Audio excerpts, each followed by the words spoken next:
to Remember and Hope, where we share powerful testimonies of faith, courage, and God's provision. In this special follow-up, my abuela Loida Garcia shares how God led her out of Cuba and into America as a young girl, alone, during the turmoil of the Civil War era. And she had no idea. They weren't aware of what was going on in Cuba, what was happening here in America with the Civil War. She didn't understand. And being brown as we are, what could have happened, and how God protected her. Not only did God protect her and guide her across the country, but he opened doors for her to attend an academy where she became the first international student there. Her journey is a powerful reminder that when God makes a way, no obstacle is too great. We had to go back in time when I was still before father came and all of that, and I was in Cuba. And some missionaries went to Cuba to visit. And this couple, like me, well, this was the Lord too, using that couple to help me to come here to study. And I was away to later on I could claim my father, my mother, my brother that were left, my family. I was the way that the Lord used. Okay, remember I told you about that I was going to school and things were getting worse in Cuba for the Seventh-day Adventists and the Sabbath, and I said I don't want to stay here. This is getting terrible. And besides, a lot of the students were missing. They went missing? They were missing in the sense that they disappeared. Oh. That's one thing that was happening. Oh my goodness. But another thing was they couldn't study. They couldn't finish the school because when they got to the Sabbath, so a lot of people were trying to live whichever way they could. So it happened that this couple missionary people went to see my parents, and they asked if they could. First, they wanted to adopt me. Oh. And father Okay. said, I've never heard this story. yeah. Okay. Father says, she's our firstborn. Yeah. And we're not giving her for adoption. Or any of them, I'm sure. If you want to help her and study, fine, but no adoption. No. Oh my goodness. At that time, what they did was, okay, every winter, like snowbirds, every winter, they went to Cuba to see me and my family. They stayed with my family. And then in the summer, they came back here. They went back and forth like snowbirds. Right. But then by the time I was 17, that I was already finishing high school, they say, well, if she wanna, we can help her in United States. I said, father says whatever she wants because she's old enough to make her own decision. Well, yeah, you're finishing high school. So I said, sure. They asked me, do you want to go? Yes, I do. Really quick. But see, now I think as much as I like the history of the world, I don't know why I didn't know much about history of the United States, because I didn't know the internal fight they had, the blacks and the whites, and the way that they did go into Africa and stealing all those people. You didn't know about any of that. I didn't know anything about that. Oh wow. And I said, but I like history. I like to know how the world was, and I never went through. Well, the Lord did it. He closed that page because I wasn't aware at all of the fight they were having in 1951, which was the year that I came. The Mr. James, the Mrs. James passed um, when they were here. The couple that you were connected with? Okay. So Mr. James, although his wife has passed, he kept coming to Cuba. Okay. So he says, "Oh, Loida, if you want to study, I know an academy in Michigan, a Delphin Academy, and the principal, Mr. I know his name, It's okay if you don't remember. Gerber. Oh, well. I had to bring it back, Gerber. So he wrote a letter to Mr. Gerber and said, I have this student and I will be responsible, blah, blah, blah. He made all the arrangements. Wow. For me to come over here and all the financial arrangement. Mm-hmm. And he bought me a ticket to the plane from Havana to Miami. Mm-hmm. And then he wrote me a paper saying this is a student and she's going to Michigan and da da da. And he got me a little book, English, a dictionary, English American that I could put in my purse, plus the paper. I said, okay. And I was so, um, I wasn't afraid or anything. Wow. Well, Okay. the Lord made that because if it's now, I said, oh no, I'm not going alone. Yeah. I don't know the language. I don't know the first word in English. Mm-hmm. No, no, no, no. And they are fighting like cats and dogs over there, killing each other. Mm-hmm. No, no, no, no. And anybody, at that time, it was so, in the South, Yes. it was so bad, the racism, Mm-hmm. that if you didn't have blue eyes and blonde hair, they get you. Mm-hmm. But the Lord was helping me, His angels. Mm-hmm. So He told me, Mr. James told me, when you go to, in Miami, you go to the Greyhound, they will tell you. I said, they? Who is they? You go to the Greyhound and buy a ticket to the bus. And then you go in the bus from Miami to Detroit. Oh, wow. But in Detroit, you have to take a connection to another bus that will take you to the academy, because it's a little town, Berrien Springs. Mm-hmm. And you know that section there? Yep, that's where I was born. Yeah. So then I said, fine. And I remember when I bought the ticket and the Greyhound ticket office there, it was number 29. Mm-hmm. I still remember the number. And the bus, the front of the bus was for white people.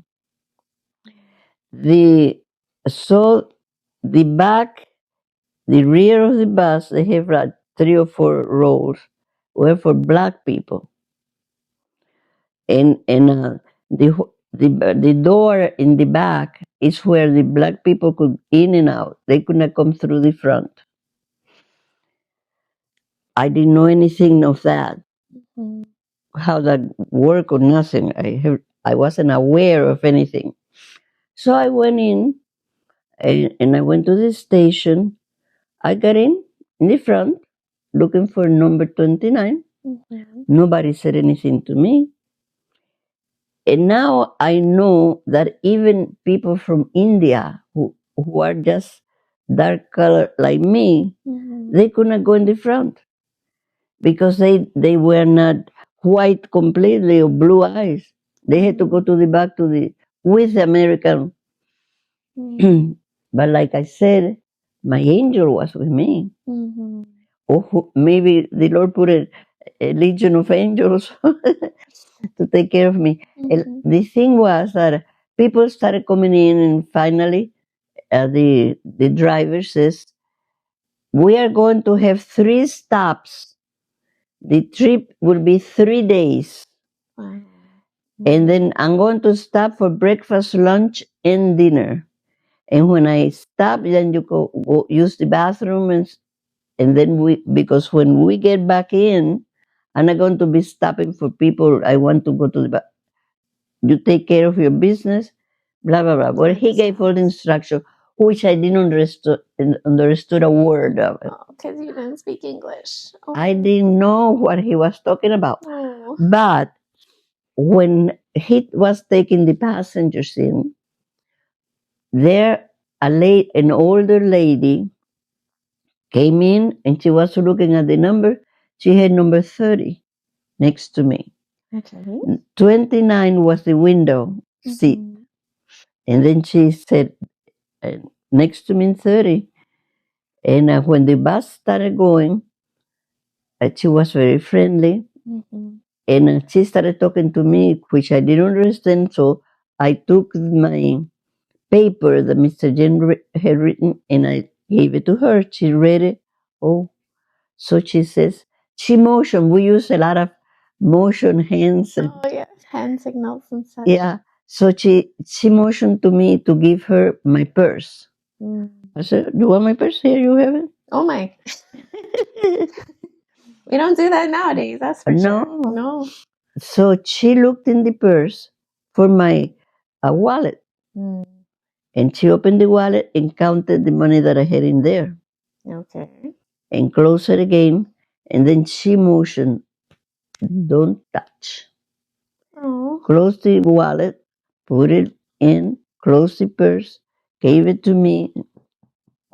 So then in the dictionary, Mm-hmm. she looked for the part so that I could read, don't touch. Okay. Don't open your purse. Oh, okay. So when we had to stop, this was for lunch. We had to stop for lunch. So when they stopped, she took me, like we were going to have lunch, she took me by the hand and we started walking to the front of the door. There were a whole bunch of ladies occupying these front seats. Mm. So when we got next to the driver, those front seats, she told the ladies, the 4 or 6 ladies in that set, I don't know what she said, but I remember the ladies came to me.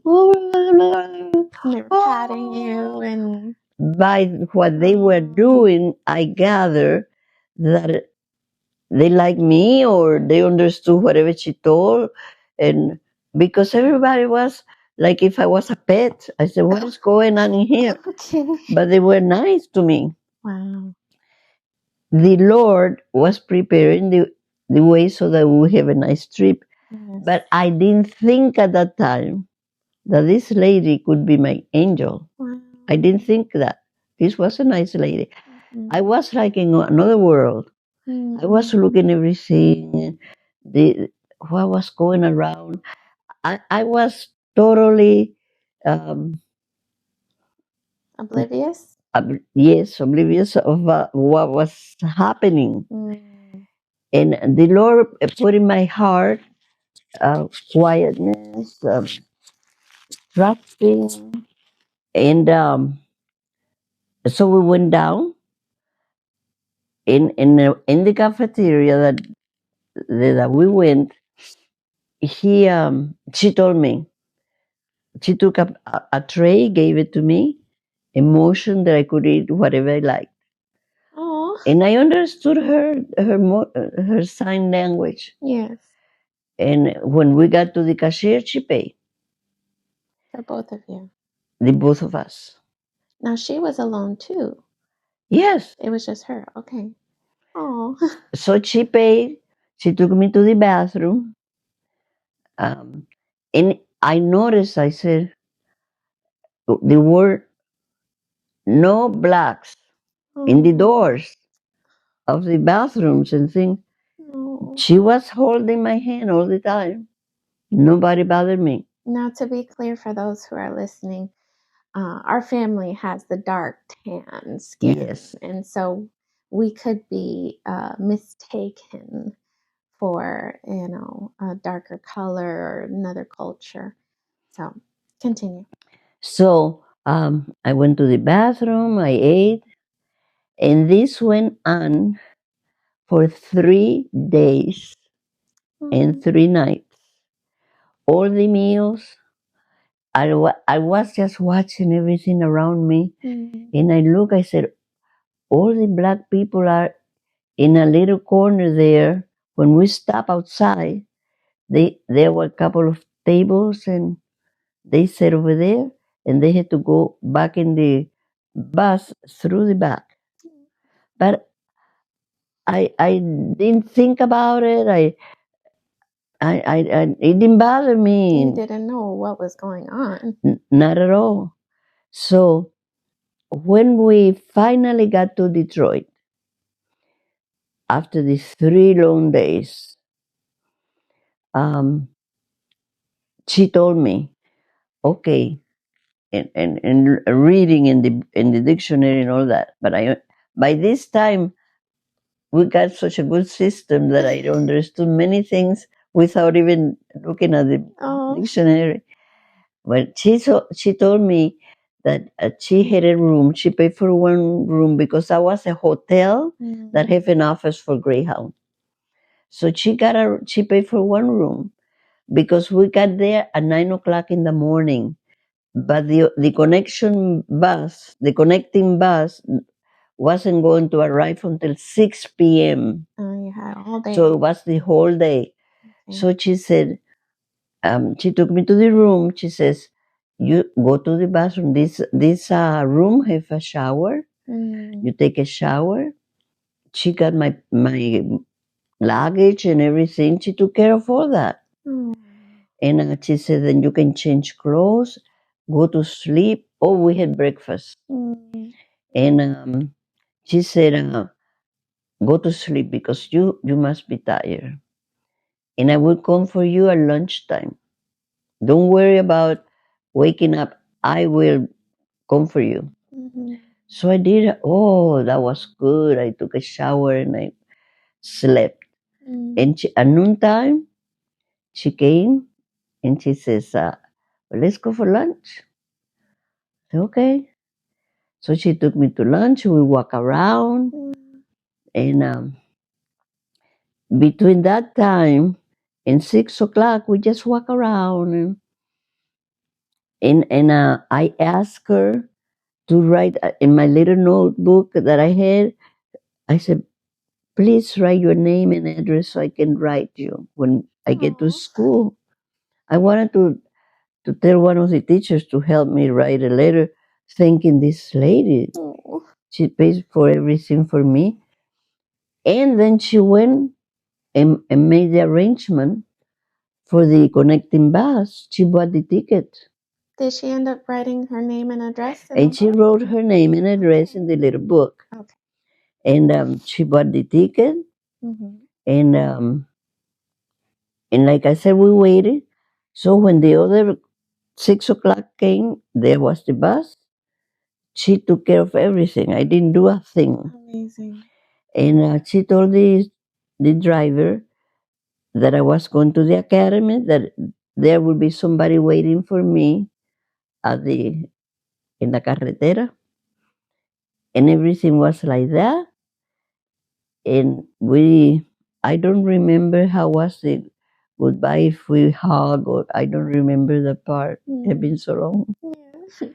But I know that I was so thankful to her and said, bye, thank you.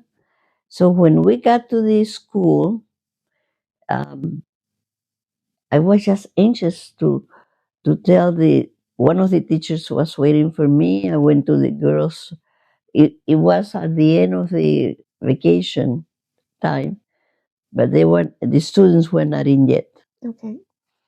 So they never had an exchange student or a foreign student. Really? And To them, I was like I was coming from the moon. An alien. I was an alien Oh. because the way they were doing, they brought me. Oh, you come from a place that is warm. You don't have any. They brought me blankets. They brought me gloves. They brought me coats, and Oh. and everybody was looking at me like if I felt uncomfortable. Oh. Bless your heart. In a sense, that I said, "Oh my goodness, I I thought that I would have somebody, a teacher, to help me to learn English. No, you have to learn whichever way you can." Oh, wow. Okay. But at any rate, I remember one of the teachers, I said, "I need a help," and I wrote it in my book. "Will you please write a letter to this lady?" And I Mm-hmm. explained the best I could, Right. and she did it. She write. I never got an answer. So after a month, I said, "Would you write to the same teacher another letter, because I haven't received any answer?" She wrote another letter, never got an answer. Mm-hmm. So that was my angel, Mm-hmm. in form of the old lady. And I know when the Lord comes, I'm going to hug my angel Oh. and thank my angel personally for what he did those 3 days, Yes. because I never forgotten not one detail of that trip. Amazing. That was my angel. So the Lord always, that's what he says in his word, that he sent his angels in any circumstance. Mm-hmm. He's either his angel or himself. Mm. Look at Daniel with the lions. Yes. The three young boys that were in Babylon, Mm. in the furnaces. Jesus himself was with them in there. And my angel was with me in the bus. Amen. Amen. Oh, wow. Amazing. It's amazing how God works things out at such a difficult time too. And you didn't know what was going on, and it could have been a lot worse. But praise the Lord that you had an angel with you to work Oh everything out. yes. Oh yes. And you didn't get anybody treating you poorly, No, you know, no. because you had dark brown skin, or you didn't get any strange looks or anything like that.